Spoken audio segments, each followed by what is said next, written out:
It's been a long time coming, but we are finally going to be taking a look at Powertown Wrestling Ultra Figures Series 1. Specifically, right now, we'll be taking a look at Bruiser Brody. Now, I have, of course, acquired not all the figures. We're still waiting on Kerry Von Erich, but in the meantime, we do have 5 of the 6 figures, so we've been waiting for these guys for quite a long time, I believe. However, for those who know me, I have not been collecting wrestling figures for very long. I've been a wrestling fan for a couple years now, and I never really was interested in collecting figurines. However, the past year, I've kind of changed my mind. I do, in fact, really want to start collecting a lot of wrestlers. And when I found out about Powertown making some pretty important figures in wrestling history, although albeit maybe not the most mainstream of personalities. I wouldn't say that you'd ask any like general person in the world if they knew these 6 wrestlers here. I can't guarantee they would actually know who you're talking about. But for wrestling fans, these guys are super, super important, and it's really great that we have them in the modern, almost Mattel-style figure form. So we're going to start with Bruiser Brody. The packaging on these guys, by the way, is probably some of my favorite packaging on any wrestling figure. You'll notice we have a little window here. However, much like a NECA toy, we can open up this front flap to reveal more of the figure. So very in-box friendly. There's a little bio here. We'll read that in just a moment. I want to continue looking at the box. We'll start up the front here. You can see this beautiful portrait of Bruiser Brody, Powertown, where wrestling lives on. And of course, it advertised that he comes with the PWF World Tag Team Championship belt. Of course, Stan Hansen in the set also has the other belt. If we turn to the side, we have premium collectible Bruiser Brody Powertown Wrestling. You can see just a little profile of the figure there. The back, we get some information. Obviously, Bruiser Brody. You can see it kind of outlines all the things he comes with. Removable belt, arm and knee pad. He's in 7-inch scale, so he arguably should fit well in with your Mattel or Jazzwares figures, whatever you want to put him next to. We're going to be taking a look at that a little later. And then, of course, the rest of Series 1, which, again, we're going to go into very shortly. Another look at the figure, this time, I believe, without the vest, just a slightly different look. Series 1, it would appear that he is number 6 in Series 1. Very interesting. And then right down here, ages 18 and up, adult collectible, so not for children. Not that I'd imagine many super young wrestling fans would know Bruiser Brody. We'll open up the package and take a look at the little bio. You can see there's a little kind of like golden plaque up here that says Series 1. Also some awesome photos and just, I guess, promo images of Bruiser Brody. Throughout the 1970s and 80s, from the regional territories of the United States to abroad, the mythological larger-than-life persona of Bruiser Brody was born. Though a 1,000-yard stare washed over by a crimson mask, Bruiser Brody embraced the rage and served up carnage, one challenger at a time. Swinging a chain through a crowded arena, Bruiser Brody could strike fear into all in his path. Standing 6'8", 300 pounds, Bruiser Brody was an international superstar, sharing his talent all around the world. On April 25th, 1984, Bruiser Brody and Stan Hansen captured the All Japan Pro Wrestling Pacific Wrestling Federation World Tag Team Championship, defeating Dory Funk Jr. and Giant Baba. Bruiser Brody was an attraction, a monster of talent that all fans wanted to see and cheer. From the reverberation of the first bell to the close of the match, Bruiser Brody lured fans into his own brand of unpredictable violence, punishing opponents and sacrificing himself in the process. While the life of Bruiser Brody came to an early tragic end, the lore and legend lives on forever. And he certainly will live on through this figure. This is what I believe going to be a beautiful figure. Now, I must spoiler warning here. I have opened him up and just took him out just to play with him for a moment, but I'm going to kind of be recreating the unboxing process for you all. So obviously I cut the tape up here, and we'll just slide him out of the packaging. Just like that. Close up the box for now, kind of leave it in the background, I suppose. And here he is in his little plastic tray, plastic prison, whatever you want to call it. I really like how this looks. Just from first impressions here. I really like the tray. That's a weird thing to comment on, but I really like the tray. You'll notice as I remove the top tray, and hopefully pieces don't fall out, but you'll notice that nothing is really wedged in between any of the plastic. So obviously some stuff is falling out, but nothing's really like super stuck in there. So we can just grab onto Brody and pull him out super easily, just like that. You don't have to bend or break the plastic or anything. So maybe for those who want to display him in and out of the box, maybe you're moving, whatever, the box is pretty friendly for that. So that's definitely a cool thing to note. So here is Bruiser Brody. And I have to say, he is super cool. He's a very hefty figure, very heavy for a wrestler, I'd say. I mean, if you are a collector of Mattel figures, you will definitely notice how just beefed up this guy is. I guess before we jump into anything, let's take a look at his accessories, what he comes with. So of course we have his vest here. Very nicely done. It is kind of a rubbery plastic, similar again to what you'd find on maybe like a NECA figure. No soft goods, no real fabric clothing on any of these figures, I don't believe. But if you just take a look at the vest, you'll notice how well the detail is done. You'll notice that's not just one solid flat color. There's a little bit of black and brown mixed in there. It looks very nice, very textured. Again, very pliable, so it should be easy to put this on and off of him. We'll put that to the side.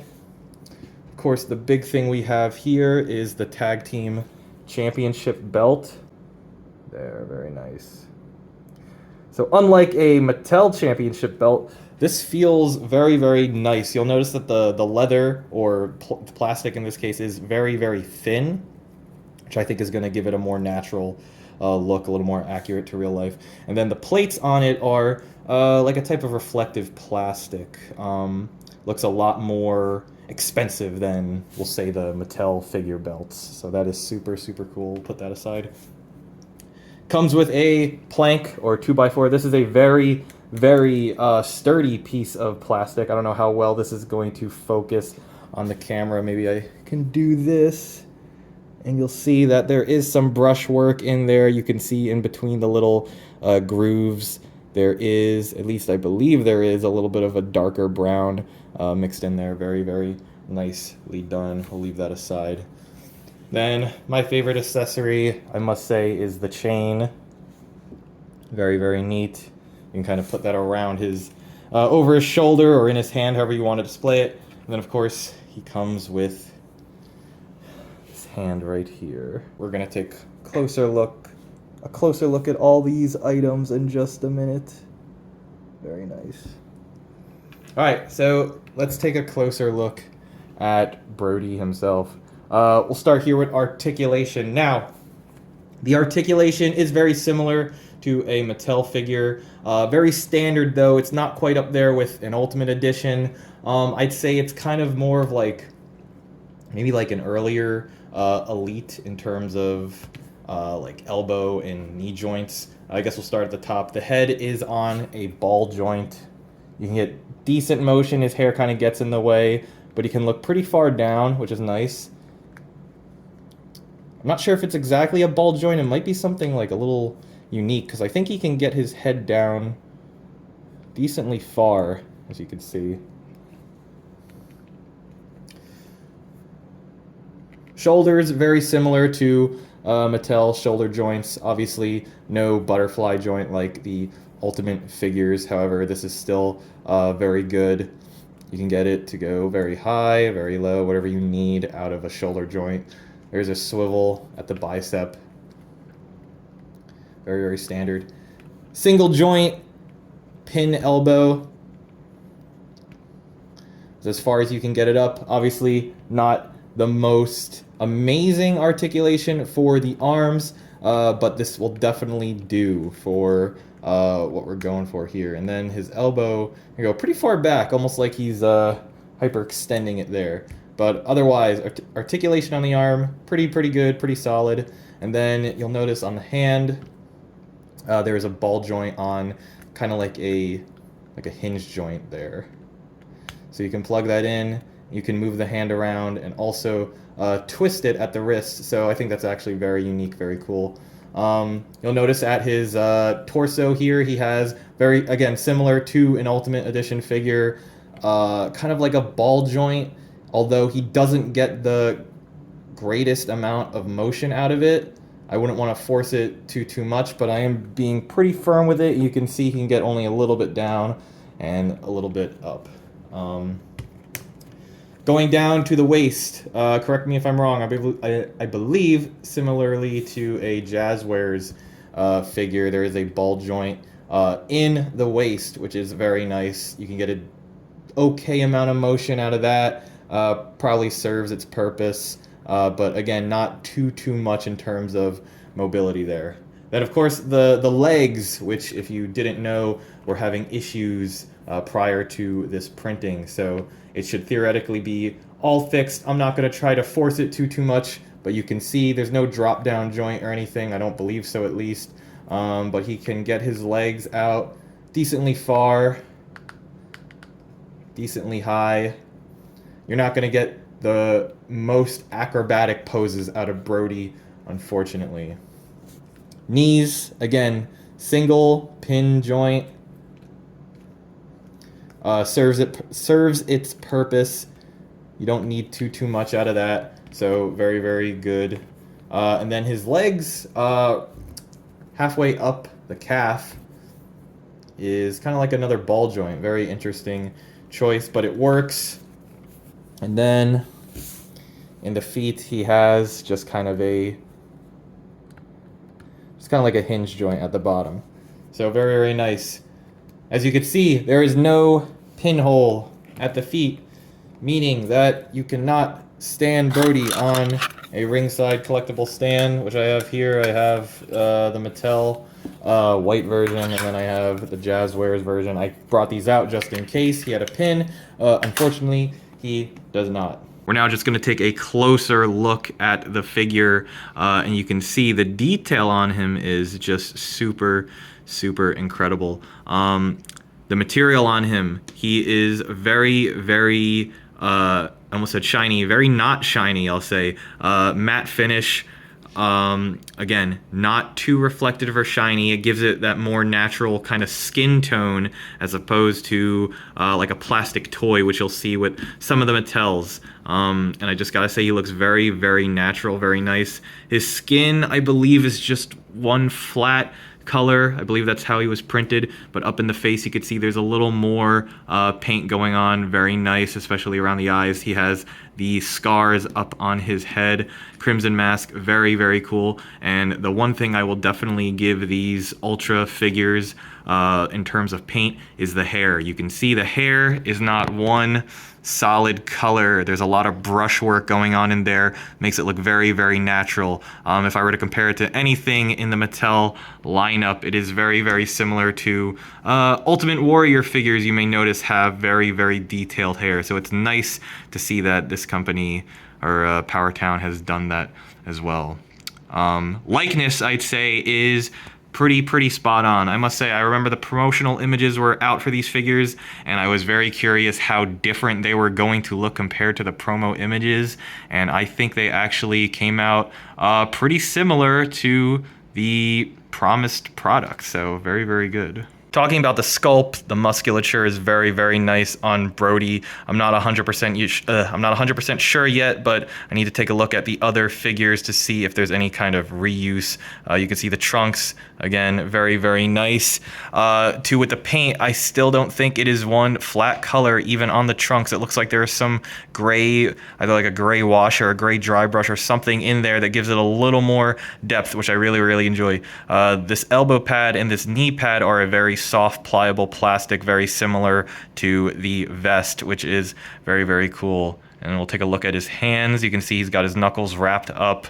Very, very nice detail. There may be some issues with the paint bleeding onto the fingers, but otherwise it's not too noticeable, especially at a far distance. One other funny thing I'd like to notice is you can almost make out an impression of his nipples there, which are unique to wrestling figures because Mattel obviously doesn't model nipples, which is just a funny little thing to note. Again, coming down to the lower portion of Bruiser Brody, just great detail and sculpt work on the legs. You could just see all the muscles kind of popping in and out just with the lighting. Very, very, very nice. He has these, I don't know what to call them, socks or kick pads or whatever with kind of like a cow print. You can see it's textured very, very nicely, and then just very simple shoes he's got on. So ultimately, he looks really, really awesome, and we're going to take a look at him with some accessories in just a second. All right, first thing I'm going to do, just because it'll be the simplest and easiest thing, is let's swap out this hand. Oop, I swapped out the wrong hand. Just a second. I'm going to plug that one back in.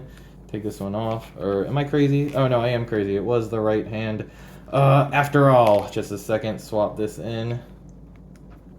Like that. Very, very, very nice. Now, let's put on, I guess the vest is the next best thing to put on. So I would take his arms like this, I suppose.